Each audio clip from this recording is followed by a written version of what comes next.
Okay, welcome everyone to the class. The subject is accounting.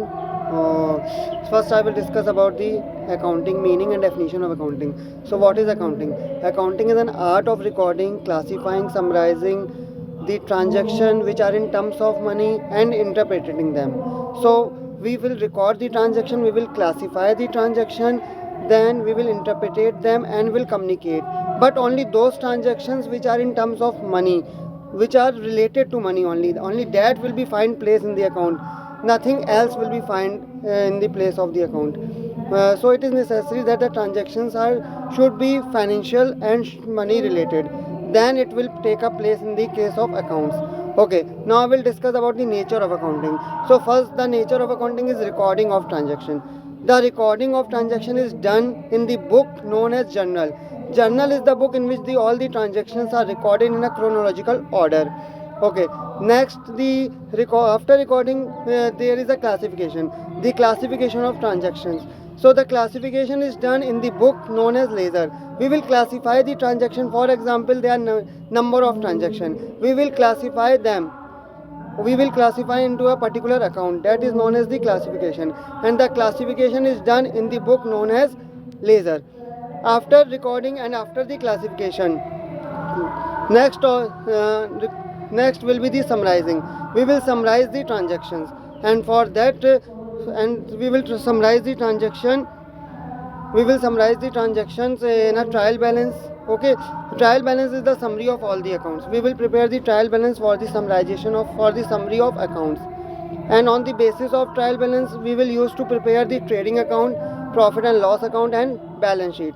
So this is recording, classifying, and summarizing. After summarizing, the interpretation of the accounts, interpretation of the transaction, we will interpret and analyze them, the accuracy of the accounts and interpret them. So we interpret them, so in the next step we can communicate the transactions also. So the next point is communicating. We will communicate the transactions to the parties, to the internal users and as well as external users. So who are the internal user and external user? Which are associated with our company, that is known as internal user as well as the external users of the company. Okay, those who are stakeholders are those which are interested in our company by any means, whether it is employee, whether it is customer, whether it is government, all the persons, shareholders, owners, all the persons, manager, employees, that is comes under the stakeholder who are interested in our business. So the nature of accounting is recording, classifying, summarizing, analyzing, interpreting, and communicating the transactions, the financial result, the financial position of the business to the internal as well as the external parties. So this is the nature of accounting. Now the summary is that I have discussed the meaning of accounting, meaning and definition of accounting, and the nature of accounting. Okay. Next topic is scope of accounting. So what is the scope of accounting? Number one point is scope of accounting is to record the financial transaction properly. To record the financial transaction properly, it means that we have to record the transaction in a daily means so that we got the end result. Next is to protect the assets of the business. Now everybody knows what the role the assets plays in the business. What the role the assets plays in the business. Assets are the resources of the company which play a major role to protect a business. So we have to protect our assets. We have to the assets include land, building, plant, machinery, furniture. We have to protect them in a proper manner so that we can get a good result from that asset. This is all about the protect the assets of the business. This point means. Next is to meet legal requirements. Now everybody knows the government is so interested in the business because they get the tax from the business. So we have to maintain a proper record of the transaction so we can pay the tax to the government in a proper manner. We don't we have to pay a proper tax to the government, and we have to summarize all the accounts so that it is going well maintained with the government requirement, with the legal requirement. Okay, so this is the scope of accounting, and now we will going to discuss about the difference between the financial accounting and management accounting. So as we know, financial accounting is to prepare the financial reports and to provide the information to the internal and external parties. This is the meaning. This is the basic meaning of financial accounting. It is the preparation of trading, trial balance, general ledger, trading P&L, trial balance, trading P&L, and balance sheet, and that information is being transfer to internal and external parties. Now we come to management accounting.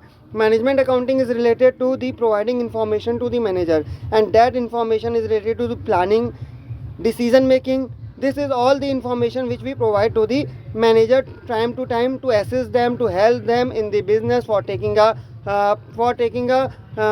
future planning actions, for taking a future planning action as well as for the decision making. So this is all about the management accounting.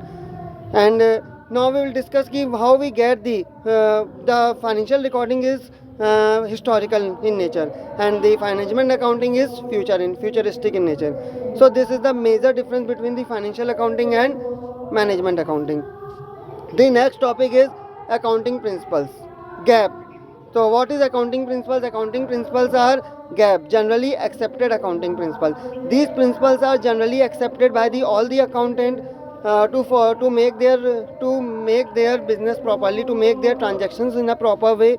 And these are the principles which have to be recorded in a particular manner and which have to be followed in a particular manner. And these are the general guidelines. That is all about the generally accepted accounting principle. As the name suggests, they have to be followed in a proper manner, and they are the general guidelines. These are the general guidelines.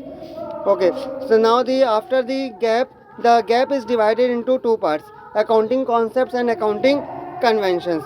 So the gap is divided, as we know, the gap is divided into two parts: accounting concepts and convention. So first I will discuss about the accounting concepts. So what are the accounting concepts? The number one is business entity concept. What is business entity concept? Business entity concept means, according to this concept, the identity of the businessman and the identity of the business is both are different from each other. Okay, for example, if the owner is if the owner is making their own money, if the owner is making their personal investment somewhere, if he is purchasing a car, if he is purchasing some asset, that is his personal investment. But on the other hand, the business investment is different. Both are totally different. So the identity of the businessman and the identity of the his personal things are totally different from each other. This is the business entity concept. Now second one is money measurement concept. Money measurement concept, as the name suggests, according to this concept, only those transactions are recorded which are in terms of money. Okay, only those transactions are recorded which are in terms of money. Non-monetary transaction will not find any place in the business transaction. We will record only those transactions which are related to money only.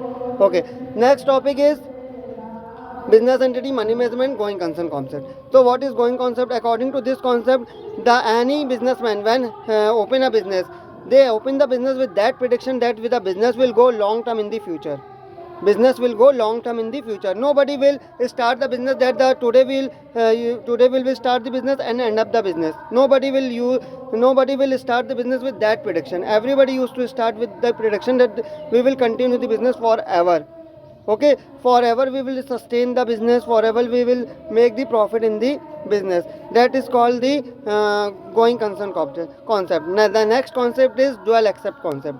According to this concept, every transaction has two aspects: debit as well as credit. Every transaction has two angles: debit and credit. As the coin is having head and tail, in the same way the accounting is having debit and credit in their transactions. Okay, for example, if the money is being debited, some other account it is being credited, and vice versa. So this is the dual accept concept. Next concept is accounting period concept. According to this concept, according to this concept, every business transactions lies in the year. That particular year is known as accounting period concept. We will record the transaction, we will close the accounts, and that year is known as accounting period concept. And that starts from 1st April and ended with the 31st March. So 1st April to 31st March is the accounting period concept. The next concept is realization concept. This concept says until and unless you don't got the money from your buyer, okay, till then you will not going to record the account, you will not going to record the transaction. As you got the money, you will get the transfer in your accounts, then you will going to record the transaction. You will realize that you got the money and you will record the transaction. As the name suggests, realization means realization of the money, the realization of the cash which you are getting for the service you have given to the buyer. That is called the realization concept. The next concept is cost concept. The cost concept is generally based on the concept that the cost concept generally based on the concept that the material cost, the cost of the assets, the cost of the assets which are the historical cost, we will record the assets on that basis. But this is the demerit of the account is somewhere down the line, because the cost is being changed, the asset get depreciated, or whether in case of building it get appreciated. But as per the cons concept says ki we will record the transaction only on the basis of the cost and nothing else. But this concept doesn't work in a future, because the assets life is being get diminished, asset get diminished. So this concept is having some limitations with them also, with itself also. So this is all about the cost concept. Now we'll come to the matching concept. So what is matching concept? The concept which makes the income and expenses. We will having a income, we will having a cash inflow, and we will having a cash outflow in the terms of expenses. So the matching of income and expenses is known as the matching concept.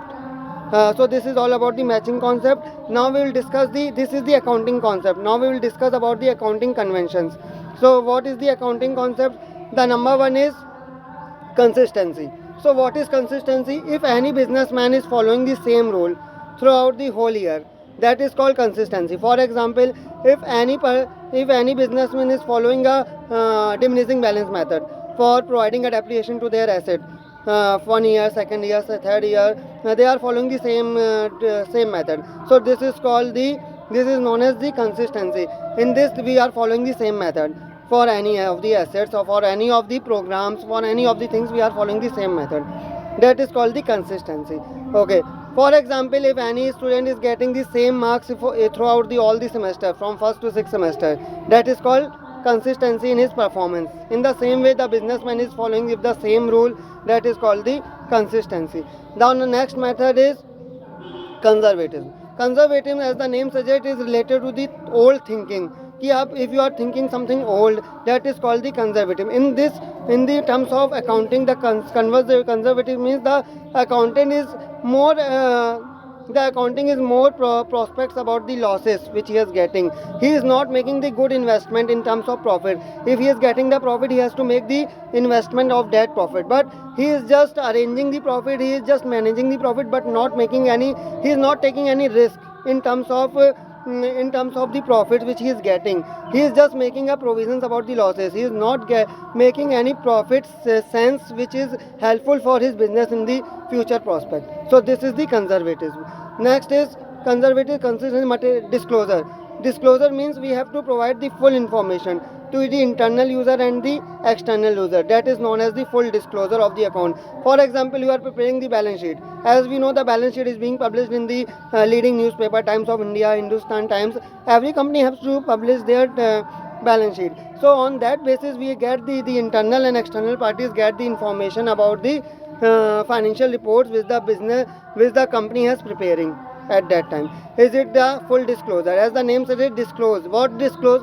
Disclosing means the information which is the financial information disclosing to the numerous parties. That is called the full disclosure. Next is materiality. As the name suggests, material means the something which is materialized. But if in business organization there are number of assets: land, building, plant, machinery, furniture. As we all know, we have number of assets. But if any case we will not record those things which are suppose the pencil is being left in the organization, if one pen is left in the organization, so we will not focus on that, because the pen and pencil cost is so minor, is so little bit, that we will not going to record that. This is the all about the materiality, that will record only those assets which are having some prospects for our business: land, building, plant, machinery, furniture. But if any pencil is left, if any pen is being left in the organization, we will not going to record that. This is the materiality. Okay, so this is all about the summaries, all about the accounting, the definitions of accounting, nature of accounting, scope of accounting, difference between financial accounting and management accounting, accounting principle. You got to know what is the accounting principle and how the accounting principle work on the basis of the concepts as well as on the basis of the conventions. Okay, now we'll move to the accounting terms. What are the accounting terms? Accounting terms start with this. For example, there are number of accounting terms: assets, liabilities, equity, which means capital equity. Okay, expenses, income, debtors, creditors, number of expenses, advertisement expenses, selling expenses. Okay, so this is all about the accounting terms. So first I will discuss about the assets. What are the assets? Assets are the resources. Okay, for example, land, building, plant, machinery, furniture, which make the company more better. If any company is not having the assets, so how does it work? If the company is not having a infrastructure, is not having a land, building, machinery, how does it work? It is not going to be work. Okay, so assets are the resources which make the company more better, more profitable in terms of more profitable. That is the assets. Now we'll next topic. Next is liabilities. So what are the liabilities? Liabilities are the debts which is taken by a company from the bank, from the creditors. Okay, from etc. From the bank, from the creditor, and the and number of person, etc. So this is the liabilities. What are the liabilities? Include bank loan, outstanding expenses, bank overdraft. This is all about the liabilities. Liabilities means that you are liable, na? Liabilities means as the name suggests, you are liable to pay the debt to the person from you have taken the debt. That is known as the liabilities. Okay. Now next is equity. Equity means the capital which you are which you have taken in the business. The investment which you have taken in the business is known as equity. Equity means own capital. Okay, the equity means own capital which you have taken within your business. The investment which you have taken in your business is known as equity. The next is income. So what is income? The money which you have getting by serving people. If you are in the production, you are getting it by the selling the products. If you are in the service, you are making serve to the persons. That is called the income which you are getting in terms of serving the people, in terms of selling the goods to the public, is known as income. Now what are the expenses? Okay, the expenses means the expenses which you have done to run the business, and for that you require a working capital. Okay, so expenses which you are doing, there are number of expenses which you are doing in a normal course of business. The expenses are advertisement expenses, selling expenses. Okay, the salary of the employees, office expenses, office expenses हो गया, freight, octroi, whatever the expenses you are doing for surviving in the business is known as the expenses. Is it clear? Okay, now next is assets, liabilities, income, expenses, equity. The next one is debtor. So who is debtor? The person to whom you have given the money is known as your debtor, and debtor is the assets, because somewhere you will got the money from them, that person, in terms of cash, whatever in terms cash or check may you will get the money. So the debtor is the person to whom you have paid the money. Now you are going to be received the money in the future prospect. That is known as debtor. Now who is the creditor? Creditor is the person from whom you have taken the money, and you have to return that money to that person. You are liable to return that money to that person, is known as creditor. So debtor and creditors both are interlinked to each other somewhere, because debtor is the person from whom you are going to collect the money, because you have given the debt to that person. Creditor is that person from you have taken the money, and you have to return that money. You are liable to return that money, is known as creditor. So debtors are the assets for the company, and creditors are the liabilities for the company. So this is the basic difference between the debtors and the and the creditors. Okay, so these are the some terms of accounting. These are the some terms of accounting. Now we will discuss about the now we'll discuss the accounts of the types of accounts in the accounting. So number one is personal account, second one is real account, and third one is nominal account. So what is personal account? Personal account is related with the name of the person. For example, Ram, Shyam, Govind, Mohan. Okay, Ramesh. This is all about the person. Company's name, bank name, company's name, bank name, that all comes under the personal account. So what are the rules of personal account? Debit the receiver and credit the giver. The person who is receiving, that is being debited, and the person who is giving, that will be credited. Debit the receiver of benefit, credit the giver of benefit. Next one is real account. So what is real account? In real account, all the assets has find the place. Okay, all the assets find the place. For example, land, building, plant, machinery, furniture. that is come under the real account. So what is the rule of real account? Debit what comes in and credit what goes out. Debit, for example, if the cash is coming, that will be debited, and the cash is going, that will be credited. Debit what comes in and credit what goes out. This is the rule of real account. Okay, next one is nominal account. In nominal account, all the expenses and income are being related. For example, if you have paid the rent, it will be debited. If you receive the rent, it will be credited. So debit all expenses and losses, credit all income and gains. That is known as nominal account. Okay, or debit all expenses, losses, credit all income and gains. For example, if you pay the interest, you have taken the debt and you are paying the interest for that. That is known as the expenses. If you are receiving it in the form of interest, that is known as income. So debit all expenses, losses, credit all income and gains. So this is all about the types of account which I have discussed.